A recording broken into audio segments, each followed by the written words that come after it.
এতিয়া কংগ্ৰেছ দলে এটা নিয়ম কৰিছে যে বিধায়কসকলে মন্ত্ৰীৰ কোনো মিটিঙত যাব নোৱাৰে, চৰকাৰী মিটিঙত যাব নোৱাৰে। গতিকে এতিয়া যদি আমাক সাক্ষাতো কৰিব নোৱাৰে, যদি পেটৰ ভোকৰ কথাটো ক'বই নোৱাৰে, তেতিয়া উন্নতি কেনেকৈ হ'ব? আগততো বিৰোধী থাকিও উন্নতি হৈ আছিল, কিন্তু এতিয়া বিৰোধী দলে যিটো সিদ্ধান্ত ল'লে যে আমি অমৃত বৃক্ষ আন্দোলনতো যোগদান নকৰোঁ, ওচৰত নাযাওঁ, অমৃত কলহ যাত্ৰাটো আমি ওচৰত নাযাওঁ, আমি সাংস্কৃতিক মহাসংগ্ৰামতো নাযাওঁ, খেল মহাৰণতো নাযাওঁ। তাৰ ফলত সমষ্টিবিলাকৰ বিধায়কৰ লগত মন্ত্ৰীসকলৰ কথা বতৰা, অৰাজনৈতিক কথা বতৰা, পলিটিকেল নহয়, যথেষ্ট কমি গৈছে। সংবাদহীনতাৰ এটা পৰিৱেশ সৃষ্টি হৈছে। গতিকে আগতে কোনো বিৰোধী দলে এনেকুৱা নকৰিছিল। যিহেতু বৰ্তমান বিৰোধী দলসমূহে এনেকুৱা কৰিছে, তাৰ কাৰণে বহুকেইজন কংগ্ৰেছ বিধায়ক অস্বস্তিত আছে। আৰু মোক যোৱা 2-4 দিনত 6-7জন বিধায়কে আহি সাক্ষাৎ কৰিছে এই বিষয়টোলৈ। বিধায়ক আৰু চৰকাৰক সমৰ্থন জনোৱাবৰ বাবে আৰু বিধায়কৰ ইচ্ছা আছে, কংগ্ৰেছ দলৰ বহুত নেতাৰ ইচ্ছা আছে। লাহে লাহে আপোনালোকে এইবিলাক যেতিয়াই কথাবিলাক মেচিউৰ্ড হ'ব, তেতিয়াই আমি আপোনালোকৰ ওচৰত তেখেতসকলক লৈ আহিম। আৰু এটাই যে আমাৰ বিধানসভাত এটা পজিটিভ এটমস্ফিয়াৰ সৃষ্টি কৰিব। ইলেকশ্যনৰ আগত দেখা যাব। এতিয়াতো ইলেকশ্যন নাই, ইলেকশ্যন 3 বছৰ আছে, এওঁলোকতো কোনো এমপিও নুঠে। গতিকে এতিয়াতো ইলেকশ্যনৰ কথা নায়েই, কিন্তু চৰকাৰৰ গঠনমূলক কাম কাজত সেৱা কৰিব। ভাৰতীয় জনতা পাৰ্টীৰ কাৰ্যকৰ্তাসকলৰ সৈতে অৰাজনৈতিকভাৱে ইছ্যুবিলাকত লগ পাব, নন পলিটিকেল ইছ্যুত। ময়ো সমষ্টিত গ'লে তেওঁলোকৰ ঘৰত যাম, তেওঁলোকো মোৰ ঘৰত আহিব, চাহো একেলগে খাম। তেওঁলোকো মাজে মাজে বিজেপি বিধায়িনী দলৰ চিটতো আহিব, আমাৰো মানুহ কংগ্ৰেছ বিধায়িনী দলত যাব। আগতেও যোৱা আমি কৰি থাকিছিলোঁ লবিবিলাকত। আজিকালিহে অলপ পৰিৱেশটো বেলেগ হ'ল, আগতেতো আমি চবৰ তাতে চব গৈছিলোঁ। এইটো এটা নতুন ট্ৰেণ্ড হৈছে, আৰু এই ট্ৰেণ্ডটো ভাৰতবৰ্ষৰ চব ৰাজ্যই যদি কপি কৰে তেতিয়া ভালেই হ'ব। কাৰণ মোদীজীটো অকল এটা পাৰ্টি লিডাৰ নহয়, তেওঁ দেশৰ leader. Assam will become a state where all MLAs will support state government and central government. I will not say politically, but now people are very happy with the kind of works Prime Minister Modi is doing in Assam.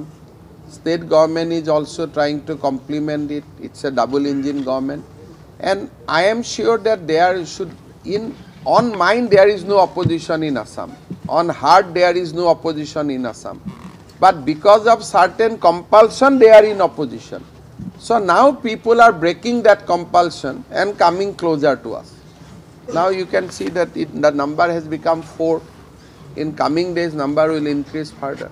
এটা আপোনালোকক কওঁতে মোক বিশ্বাস নকৰিছিলে। গোটেই কংগ্ৰেছ পাৰ্টিটোৱে আমাৰ কপালৰ ঘাম আৰু তেজেৰে বনোৱা পাৰ্টি হয়।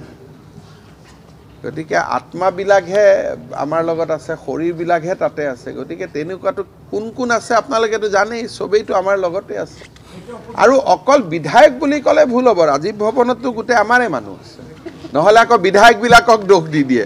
কিন্তু এইটো নহয়, ৰাজীৱ ভৱনতো যিমান মানুহ আছে, এইবিলাক যিয়ে আপোনালোকৰ আগত ড্ৰামা নকৰক কিয়, চব আমাৰ লগত আছে। এতিয়া মোৰ জাগা নাই বুলি, নহ'লেতো মই ৰাজীৱ ভৱনত কাৰফিউ লগাই দিব পাৰোঁ। কংগ্ৰেছ বিধায়িনী দলৰ 2গৰাকী অন্যতম সদস্য কমলাক্ষ দেৱ পুৰকায়স্থ আৰু বসন্ত দাস ডাঙৰীয়াই প্ৰধানমন্ত্ৰী নৰেন্দ্ৰ মোদী ডাঙৰীয়াৰ নেতৃত্বৰ প্ৰতি সন্মান জনায় আৰু ভাৰত চৰকাৰ আৰু অসম চৰকাৰে নিৰন্তৰভাৱে জনসাধাৰণৰ বাবে কৰি অহা আঁচনিসমূহ আৰু ইয়াৰ দ্বাৰা উপকৃত হোৱা জনসাধাৰণৰ যি আকাংক্ষা, তাক প্ৰতিফলিত কৰি তেখেতসকলে অনাগত দিনবোৰত অসম চৰকাৰ আৰু ভাৰত চৰকাৰৰ সকলোবিলাক গঠনমূলক কাম কাজক সমৰ্থন জনাবলৈ সিদ্ধান্ত গ্ৰহণ কৰিছে। ইয়াৰ পূৰ্বেও কংগ্ৰেছ দলৰ 2জন বিধায়ক শ্ৰী শশীকান্ত দাস আৰু ছিদ্দিক আহমেদেও আমাৰ চৰকাৰখনক নিৰন্তৰভাৱে সমৰ্থন জনাই আহিছে। আজি বসন্ত দাস ডাঙৰীয়া আৰু কমলাক্ষ দেৱ পুৰকায়স্থ ডাঙৰীয়ায়ো চৰকাৰক সমৰ্থন জনোৱা সিদ্ধান্ত লোৱাৰ পিছত আমাৰ চৰকাৰখন আৰু অধিক শক্তিশালী হ'ব। আমি সকলোৱে জানো যে কংগ্ৰেছ দলৰ কাৰ্যকৰী সভাপতিৰ দায়িত্বটো কমলাক্ষ দেৱ পুৰকায়স্থ ডাঙৰীয়া আছিলে। তেখেতে সেই পদৰ পৰাও পদত্যাগ কৰিছে আৰু বিনা স্বত্বে চৰকাৰখনক সমৰ্থন জনাবলৈ সিদ্ধান্ত গ্ৰহণ কৰে।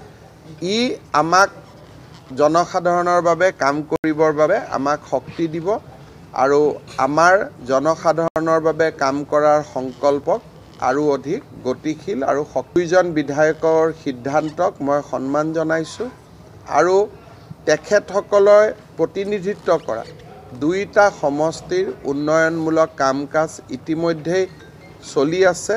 কিন্তু তাৰ লগত অনাগত দিনত দুইজন বিধায়কৰ লগত আমি সকলো মন্ত্ৰী বিধায়কে একেলগে কাম কৰি নৰ্থ কৰিমগঞ্জ আৰু মঙলদৈ যাতে আমি বিশেষ উন্নতি কৰিব পাৰোঁ তাৰ বাবেও আমি যত্নবান হ'ম।